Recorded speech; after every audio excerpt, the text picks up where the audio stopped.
semua berakhir, kau tetap denganku.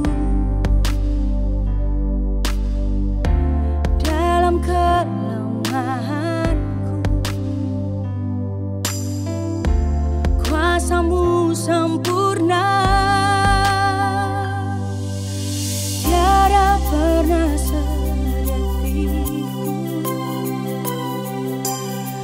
berjalan sendirian, penyertaanmu, perkenananmu selalu nyata dalam hidupku. Janjimu meneguhkanku, kekuatan di kehadiranmu bangkitkan imanku, hidupku sempurna bersamamu. Oh, oh, oh.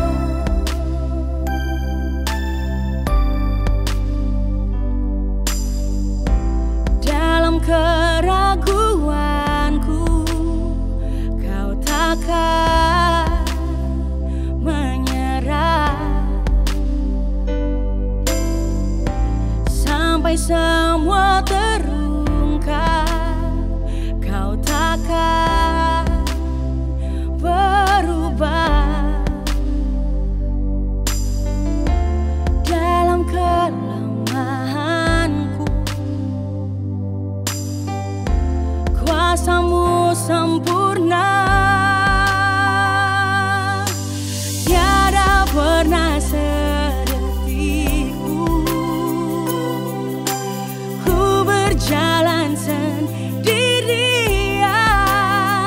penyertaanmu, perkenananmu selalu nyata dalam hidupku. Janjimu meneguhkanku, kekuatan di dalamku, kehadiranmu bangkitkan imanku, hidupku sempurna bersamamu, sempurna bersamamu. Yesus, kau setia. Oh, oh, oh.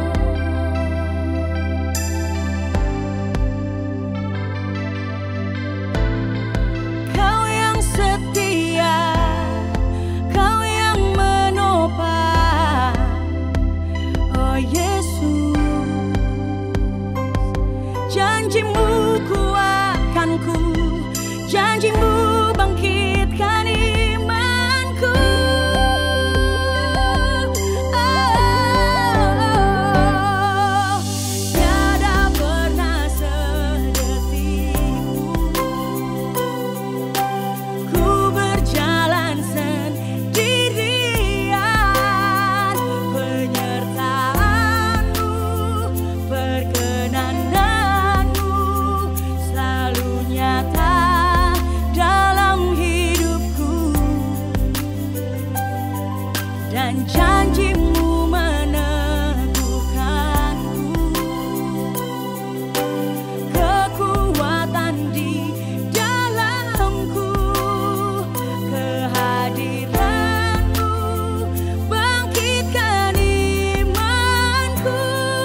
Saya mau ajukan pertanyaan ini. Apakah kamu penggemar Yesus atau pengikut Yesus? Ini buat semua, bahkan semua yang melayani. Kita sudah melayani. Untuk saya pribadi, katakan ini tahun ke-30 saya memimpin di sini. Saya mesti tanya, Chris, kamu penggemar Yesus atau kamu pengikut Yesus? Penggemar punya semangat, tapi ada syarat. Kalau itu nggak menyenangkan dia, kalau itu nggak beli sesuatu untuk dia, ya dia mundur. Penggemar selama itu menguntungkan saya ikut kamu. Itu penggemar. Nah, uji sendiri setelah kamu baca firman, setelah kamu kembali ke firman Allah, kamu sendiri uji lagi, apakah saya penggemar atau saya pengikut Yesus. Mari kita lihat apa yang Yesus katakan. Ini keluar dari mulutnya. Lukas 14 ayat 25 sampai 27. Pada satu kali banyak orang berduyun-duyun mengikuti Yesus dalam perjalanannya. Kalau saya terjemahkan ini, wih, jemaatnya banyak. Banyak orang mengikuti Yesus. Wah, ini mega church nih. Gede banget nih gereja. Tapi itu gak jaminan. Jumlah jemaat gak jaminan. Dibilang mereka ikut Yesus. Saya terusin ya. Sambil berpaling, ia berkata kepada mereka. Ini Yesus yang ngomong. Ayat 26. Jikalau seorang datang kepadaku. Dan ia tidak membenci bapaknya, ibunya, istrinya, anak-anaknya, saudara-saudaranya laki-laki atau perempuan. Bahkan nyawanya sendiri. Ia tidak dapat menjadi muridku. Seketika kamu bilang ini sadis nih Tuhan. Wih, masa gue mesti benci bapak gue? Ya, ayat 27. Barang siapa tidak memikul salibnya dan mengikut aku, ia tidak dapat menjadi muridku. Pelan-pelan saudara, makanya saya bilang. Saudara gaullah dengan firman. Kenapa dia suruh tinggalin semuanya ikut gua? Kan saya udah jelasin tadi darata siapa Yesus. Pencipta. Penopang hidupmu. Dia penyedia, dia semuanya. Waktu Tuhan Yesus bilang tinggalkan itu. Ini bukan jadi pendeta. Ini tentang jadi pengikut. Tinggalkan itu, ikut aku. Maksudnya apa? Kamu ikut sumber, kamu gak bisa kering. Yang punya seluruh alam semesta. Itu maksudnya. Bukan Yesus sadis banget ya, papa mama suruh tinggalin. Ini tentang berapa nilai yang kamu kasih buat Yesus. Kalau kamu yakin dia Tuhan, dia sumber, dia pencipta, dia dasar dari seluruh ciptaan. Dia kayak bahan dasarnya terjadi seluruh alam ini. Jadi bayangin waktu kamu tinggalin semuanya dan kamu ikut dia, artinya kamu gak akan pernah kekeringan. Kamu gak akan kekurangan. Cuman kan Yesus gak bilang ini dari depan. Kenapa? Yesus gak kepingin hubungan kamu dengan dia transaksional. Gue dapat apa Tuhan? Kan gue udah doa pagi, udah rajin. Itu transaksional. Tuhan saya rajin, saya taat kok Tuhan perpuluhan, dapat apa ya? Kok lu belum kasih apa-apa? Nah itu yang saya bilang, ada benalu-benalu bentuk pengajaran. Saya pakai aja rohnya roh agama sih sebenarnya. Kalau kamu bikin ini nanti Tuhan begini. Nah, Tuhan sudah sayang kamu saudara. Jadi kalau kamu taat dia, apakah kamu taat karena takut? Atau kamu taat karena kamu mengasihi? Cuman ada satu alasan kamu mengasihi. Karena kamu kenal. Karena kamu hubungan dengan dia. Nah, sejak tema ini dari bulan Mei, pasti banyak cerita yang kamu bisa bilang. Ternyata firman buat gini ya. Ternyata saya bisa ngalamin. Pasti banyak. Gitu. Barang siapa tidak memikul. Pikul salib itu apa? Mati bagi ego sendiri. Ini kelas khusus buat saya. Saya harus mati bagi ego. Jangan kira saya berdiri di depan saya hebat. Enggak. Mati bagi ego. Pengalaman saya konflik-konflik dalam semua kehidupan. Pernikahan semua. Apa cuma? Ego. Nggak ada siapa benar siapa salah. Sampai Tuhan duduk cuman deal sama saya. Waktu saya mesti mati dari semuanya. Baru saya bisa dapat semua yang saya bagi untuk saudara. Oh ternyata ego. Jadi saya nggak yakin bahwa Tuhan ada sama saya. Saya mesti berjuang. Karena saya merasa, wow kamu nggak yakin ya. Bayangin. Makanya semua orang ateis, agnostik, mereka nggak punya alasan di hadapan Tuhan. Kan mereka, Tuhan tuh ada apa enggak ya? Mereka nggak punya alasan. Mereka so tahu aja. Kalau saya pakai kata bahasa gaul, lu so tahu aja.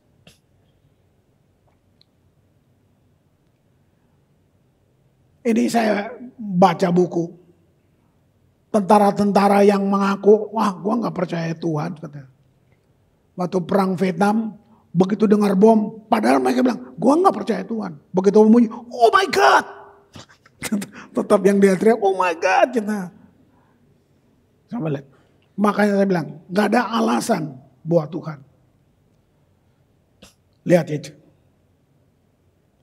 Nah ini yang kita sebut dengan amanat agung.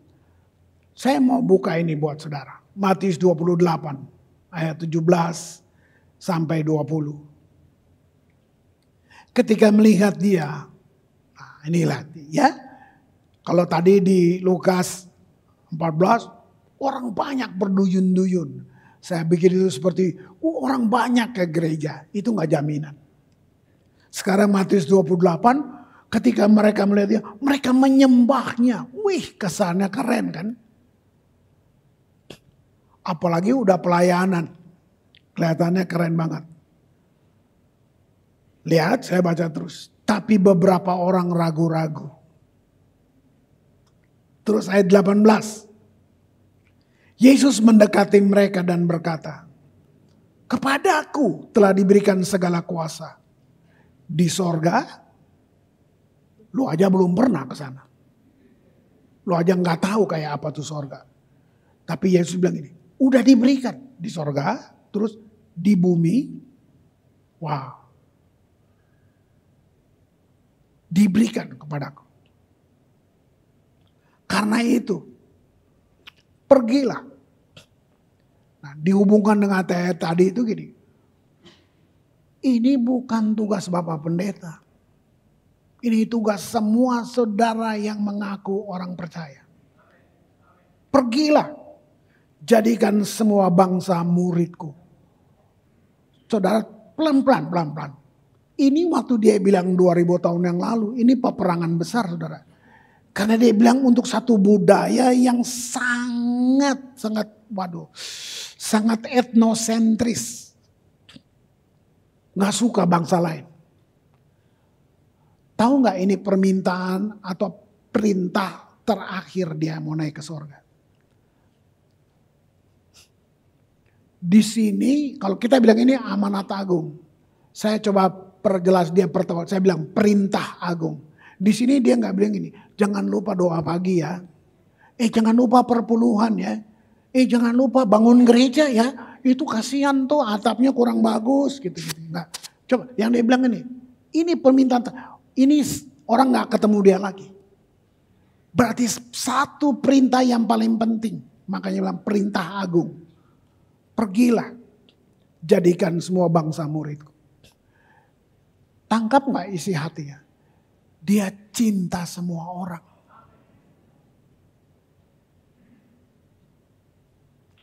Itu yang membuat saya menyatakan dari 30 tahun lalu di sini. Kita tidak bangun gereja suku. Sekalipun kita di Ambon. Kita tidak bangun gereja Ambon.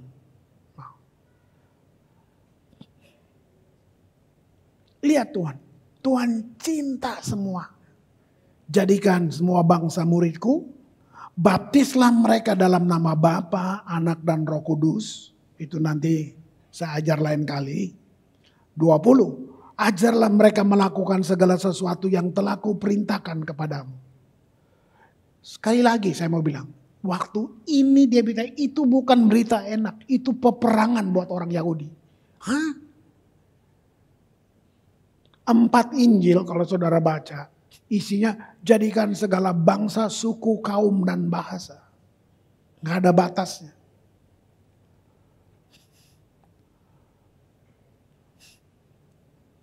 Puluh tahun kita berjemaat di sini. Khususnya buat saya dan semua pengajar. Sudah belum ya kita bikin ini? Kita sedang ngapain ya? Sekian puluh tahun kita habisin untuk apa ya? Ada 1.400 pulau. Ini bukan tentang buka gereja. Salah. Saya nggak di situ. Buka cabangnya. Kita sedang bilang gereja ini jelek. Cuman kita yang bagus. Nah.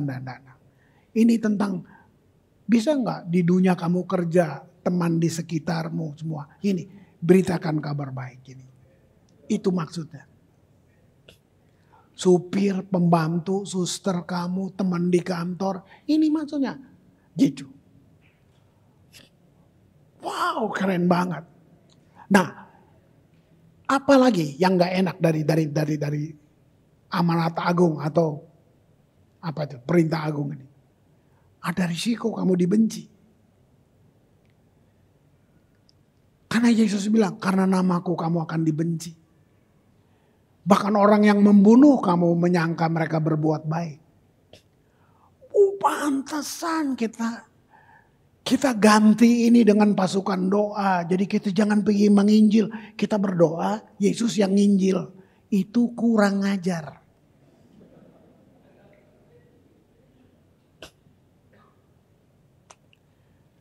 Nah, Yesus tahu nggak kita kata? Tahu.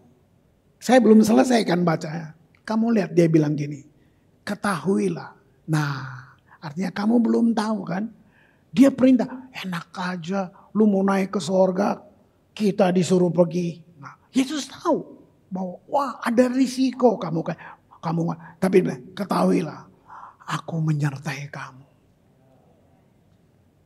Senantiasa, artinya dia gak mundur 1 senti pun dari senantiasa sampai pada akhir zaman. Baik, ini jaminan dia. Pertama tadi dia bilang ini, segala kuasa di sorga dan di bumi diberikan kepadaku. Terus bilang, gua berikan buat kamu juga. Pergi. Nah, artinya di dalam kamu punya kuasa di sorga dan di bumi.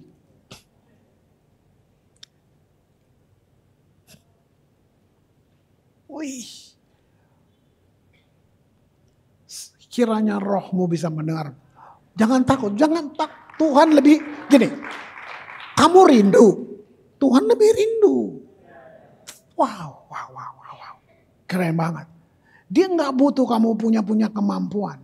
Makanya dia nggak tanya, mampu nggak? Oh enggak. Yang dia tanya, mau nggak? Wah, itu dia. Lihat ini, Kristus pencipta, penentu, dia tujuan, dia pemelihara. Saya cuma mau, yuk kita renungkan satu kenyataan ini. Saya kembali bertanya lagi, apakah kita masih tetap mau jadi penggemar atau pengikut? Mari worship team, silakan. Saya nggak perpanjang-panjang, tapi saya mau bilang, seluruh yang saudara dengar tadi, ini ada satu yang akan dia bilang terjadi nanti akan tiba saatnya. Saudara, ini mungkin gak masuk akal. Kalau masuk akal lu bikin aja sendiri, gak usah Tuhan. Nih, Tuhan bilang gini, supaya dalam nama Yesus, ini akan terjadi di depan kita. Supaya dalam nama Yesus, bertekuk lutut segala yang ada di langit, yang ada di bumi. Ini kalimatnya luar biasa. Nah, Filipi 2 nih. Supaya dalam nama bertekuk lutut segala yang ada di langit, yang ada di atas bumi, yang ada di bawah bumi.